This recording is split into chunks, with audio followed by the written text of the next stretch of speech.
Ireland has chosen a new head of state, and in doing so, it has shaken its political establishment.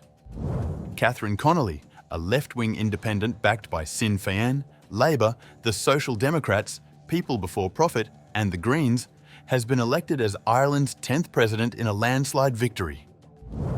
According to the BBC, Connolly secured nearly 65% of first preference votes in Cork South Central, dwarfing Fine Gael's Heather Humphreys, who took just over 28%.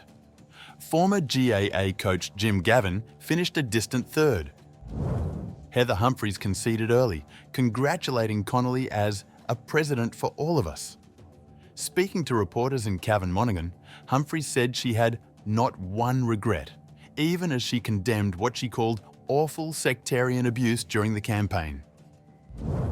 Ireland's Deputy Prime Minister Simon Harris tweeted his congratulations, calling Connolly's success Ireland's success. I sincerely congratulate Catherine Connolly on becoming our next President of Ireland. She will be President for all this country and for all of us. I wish her every success. Her success will be Ireland's success. Thank you so much to Heather Humphreys for all her effort. Proud of her. Labour leader Ivana Bacik hailed it as a really good day for the left. ANTU leader Peadar Toibin described the result as a political earthquake, reflecting widespread anger and disillusionment with the political system.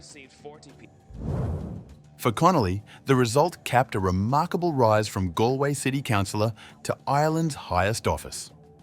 A barrister and clinical psychologist by training, she was first elected to the Dáil in 2016 and made history in 2020 as the first woman to chair debates as Lías Chéin Comhail, or Deputy Speaker. We've stood idly by when we see starvation used as an appalling weapon of war and push Palestinian people into ever-decreasing space and tell them it's safe. We've stood idly by as we watched a woman see 9 of her 10 children obliterated, killed, slaughtered. She's left with 1 child and a husband. I could mention many, many more cases. I won't, because it takes from the suffering of all of those who have died and who are alive but suffer.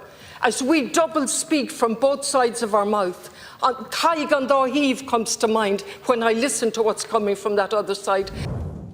Her fierce criticism of Western policy in Gaza and her condemnation of what she called genocide carried out in our name from a Dáil speech earlier this year resonated deeply with younger and pro-Palestinian voters. As Reuters noted, Connolly's victory is extraordinary in a country that has long been overwhelmingly pro-EU. She has frequently questioned EU militarization, the role of the United States, and even the trustworthiness of major Western powers. Her critics call her a Eurosceptic, her supporters a voice of conscience. Al Jazeera reported that her campaign survived a last-minute deepfake video that falsely claimed she had withdrawn from the race, an incident that sparked widespread debate about disinformation in Irish politics. Despite that, Connolly's grassroots message, cycling to the polls, speaking Irish, and calling reunification with Northern Ireland a foregone conclusion, proved unstoppable.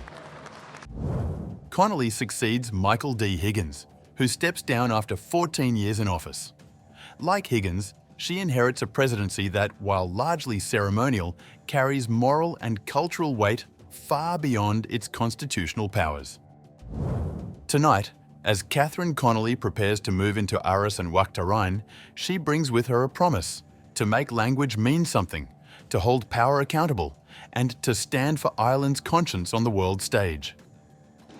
For many, her election marks not just a change in presidency, but a turning point in Irish politics itself.